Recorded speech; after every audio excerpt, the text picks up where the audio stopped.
Stille, meine Damen und Herren, ich bin Sonam Hamo und herzlich willkommen zu Tibet diese Woche, den wöchentlichen Nachrichten dieser Woche zu Tibet, seiner Heiligkeit dem Dalai Lama und der tibetischen Zentralverwaltung. Schauen wir uns als erstes die Schlagzeilen an. Seine Heiligkeit der Dalai Lama betont die Wichtigkeit von Bildung für das Verständnis der Funktion des Geistes. Wenn unser Planet erhalten werden soll, muss die Umwelterziehung wachsen, so seine Heiligkeit der Dalai Lama. Seine Heiligkeit der Dalai Lama wünscht Dr. Manmohan Singh eine schnelle Genesung von Covid-19. Sikyong begibt sich auf US-Abschiedstournee. Tibet TV kündet Filmförderung für 2021 an. Europäisches Parlament hält einen Tibet-Lobbytag ab. Gesand Yetsin-Bauer übernimmt das Amt des neuen Repräsentanten des Tibet-Büros in Taiwan. In der Botschaft seiner Heiligkeit des Dalai Lama zum Thema den Frieden des Geistes finden, sprach seine Heiligkeit darüber, dass es nicht ausreicht, nur zu beten und betonte die Wichtigkeit von Bildung, um die Funktionsweise destruktiver Emotionen zu verstehen und Wege zu finden, sie zu bekämpfen. Just to pray, God, not sufficient.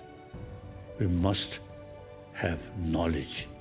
When about anger comes, then use our intelligence and reduce the intensity of anger.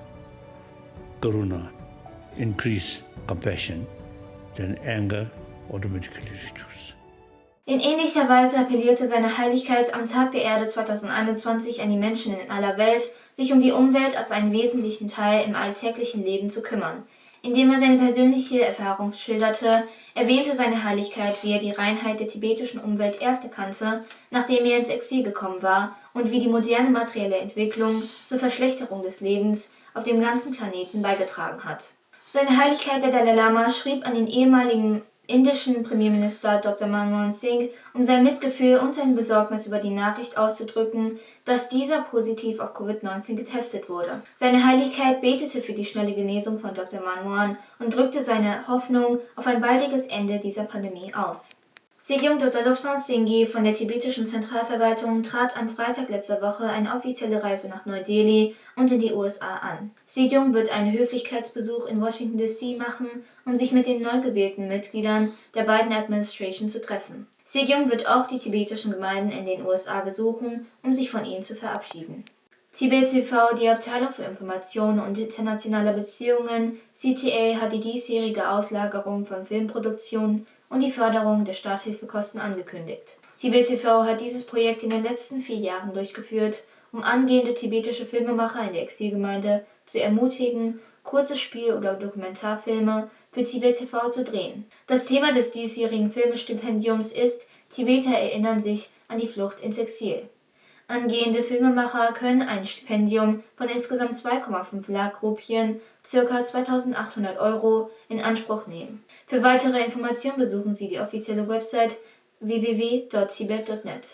Beim Tibet-Lobbytag im Europäischen Parlament wurde darüber diskutiert, wie den tibetischen Buddhisten in Tibet ihre Religion verwehrt wird, wie den tibetischen Nomaden ihre Tiere und die Grasland verwehrt werden und wie den Tibetern ihr Land verwehrt wird. 6 Tibeter aus verschiedenen Ländern Europas nahmen am Montag dieser Woche am Tibet Lobby Day mit Mitgliedern der Tibet Interest Group im Europäischen Parlament teil. MDP Mikolas Peksa aus der Tschechischen Republik und Präsident der TIG, MDP Hannes Heide, MDP Ausra Maldekine und Herr Alex Sari I. Camargo, Assistent der katalanischen MDP, hörten sich die tibetischen Präsentationen an.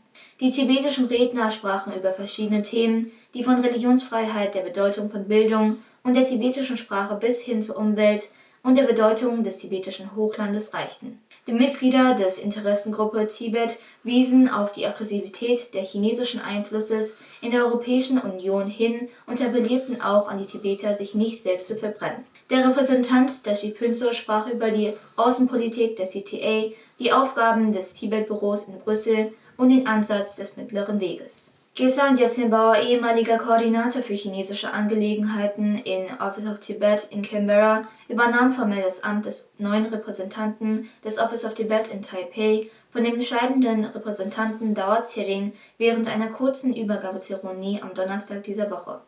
Seit seiner Ankunft in Taiwan stattete Repräsentant Gesand Yetsin eine Reihe von Höflichkeitsbesuchen bei bedeutenden Würdenträgern ab, darunter ein Besuch bei Außenminister Joseph Wu am 16. April und traf eine Reihe von tibetischen Gemeinschaften, Tibet-Unterstützergruppen sowie Vertreter lokaler buddhistischer Institutionen. Vor seiner Ernennung diente er seit 2017 als Koordinator für chinesische Angelegenheiten im Office of Tibet in Canberra. Er diente auch als gewähltes Mitglied des 14. und 15. tibetischen Exilparlaments. Ich danke Ihnen für Ihre Aufmerksamkeit. Auf Wiedersehen und bis nächste Woche.